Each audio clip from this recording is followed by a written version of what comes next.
but Cal is okay. They're 4-2. They have a nice win against Minnesota.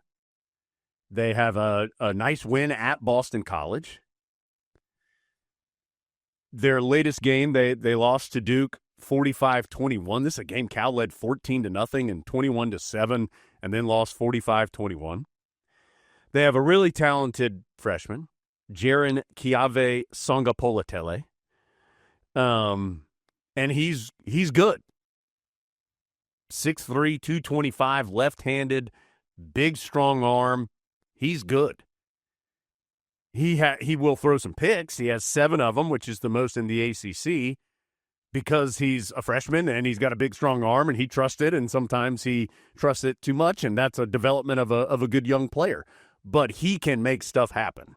He is good.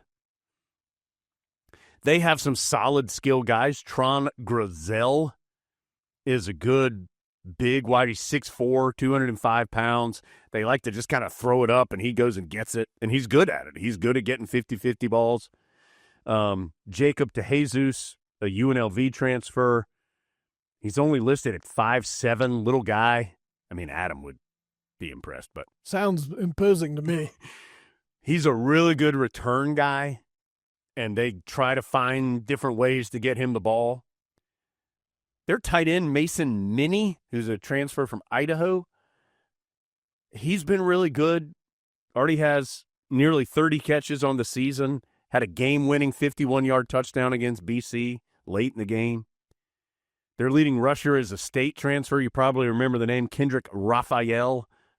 And he's a good player, has over 400 yards rushing. He's kind of they were doing kind of running back by committee early in the last 2 games. He's really grabbed that role. I think he has 30 carries or close to it, or more than that, actually. It's close to 40 carries in the last 2 games. And then defensively, again, Justin Wilcox, who's still there. He was there when Carolina played Cal those back-to-back years in 17 and 18. He's a defensive coach, and they've got some solid players. 2 linebackers in Cade Olawave. Sorry, I had to make sure I got that one right. This is a tough pronunciation game. And Luke Farrelly, 2 good linebackers. And then they have the best corner I have seen in the league to this point, Hezekiah Massis, who's a transfer from FIU, and this dude is all over the place. He's got 4 interceptions. He's broken up 7 passes. He leads the nation in passes defended. He's 3rd in interceptions at this point in the country. And he's had at least one that he ran back 100+ yards for a touchdown that got called back due to a penalty. This dude is legit at the corner spot. So I don't think Cal is going to play for the ACC championship game, but I think it is a good team. It's good. And so the Tar Heels are going to have to play a lot better to have a chance to win. We hadn't even talked about flying across the country, playing at 10:30 at night, your time, Eastern time. That does matter. I talked to Jeff Saturday for our radio broadcast, and so I'd already recorded it this week with Jeff because of the crazy travel. And he said, I asked him about that, and he said, yeah, but you should be excited to play. He was like, it's Friday night. You're the only game. So you hope that is there, but I do think it's a legitimate factor that you're flying across the country and playing late at night. It shouldn't be the deciding factor, but I think it's a factor. I think records the last couple of years, as especially the Big Ten and the ACC have had more travel like this, have shown that it's a challenge. And this is a team that doesn't really need any more challenges. I've kind of been in a haze ever since you talked about Kendrick Raphael, just imagining the cultural shock of transferring from NC State to Cal. Yeah. Can you imagine? No. Cal's been a little inconsistent. I mean, they did go on the road and get shut out by San Diego State, which is okay. Yeah, they had some chances early in that game, and then the wheels kind of fell off. Had like a fumble that was returned for a touchdown by San Diego State. And Sangapolutele has 7 interceptions. 5 of them are in their 2 losses. So, again, he is really good, but I think you can get him to make some mistakes just because he's young. That would be, wow. I mean, if the Tar Heels could get 3 picks in this game, Adam, like, how exciting would that be, right? I mean, just to have something like that. And again, I'm not trying to be snarky. Like, you just want to see something good happen. You just want to see something good and see what they can do when you don't, like the Clemson game, you felt like you were playing from, first play. It's a touchdown. You just felt like, oh, okay. Like, before people were in their seats. So you would just love for something good to happen for this group. And some of that is they've got to make it happen. But you would love to see something good happen for them. Unclear on Tar Heel quarterback. Unclear. I don't know. We all are aware of the options. Gio Lopez has been hurt. Is he available? Unclear. If he is available, is that the direction you still want to go? Unclear. Max Johnson.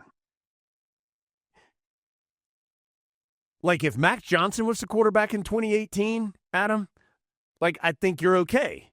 Like, I'm not saying Carolina would have been 12-0 that year, but if Max Johnson had Daz Newsome and Anthony Ratliff-Williams and Michael Carter and Javonte Williams and Carl Tucker at tight end, like, Max Johnson, I think, could do pretty well. And you saw that in some of the numbers that he put up at LSU and Texas A&M. Like, Max Johnson is a steady quarterback. He's going to protect the ball. He's going to make the right decision. He's not going to do anything crazy. He's not going to see double coverage out there and go, you know what, I might be able to get it through that double coverage. He's going to check it down. He is a solid quarterback. But let's go back to what we were talking about earlier. Do you have the playmakers around him that having a steady quarterback, is that enough? Maybe the coaches feel like the progression, the improvement they're seeing, they feel like it is. I don't know. And then you have these 2 freshmen, which, in my personal opinion, from the limited time that I have seen them, I think they are talented. Are you willing to live with mistakes that will inevitably happen because they're young guys, whichever one you decide to put out there? Are you willing to live with those mistakes while also being like, whoa, look at that play? Like, that's something I'm excited about. And I don't know that answer. I don't know what Carolina's planning on doing. Quarterback is not the only problem for the Tar Heels offensively, but Drake May is not walking through that door right now. And so you got to figure out what gives you the best chance to win, which, of course, is what the coaches are doing. Well, in some ways, I think the way we've talked about Cal goes to show what can happen when you do try one of those young guys. Yeah. Because he hasn't been perfect, and you just said he has been interception prone, and that has caused them to lose some games. But there have also been some moments where the 11 Cal football fans are like, wow, this guy has got something. There's a future here if he's still playing for Cal. So I think that's a notch in the corner of it's not always bad to try the young guy, unless you feel like you just have so little around him that you're not giving him a fair chance. And kind of the scenario you talked about with Max Johnson sort of speaks to, I think we agree that that offense would be a pretty good offense if you had that offense. That just reminds you how far from pretty good this offense has been so far this year. You're not trying to get to spectacular. You're trying to get to average. Yeah. And if you could get to average, I think this team would have a chance to win some games. But there's some ground to cover to get there at this point in time.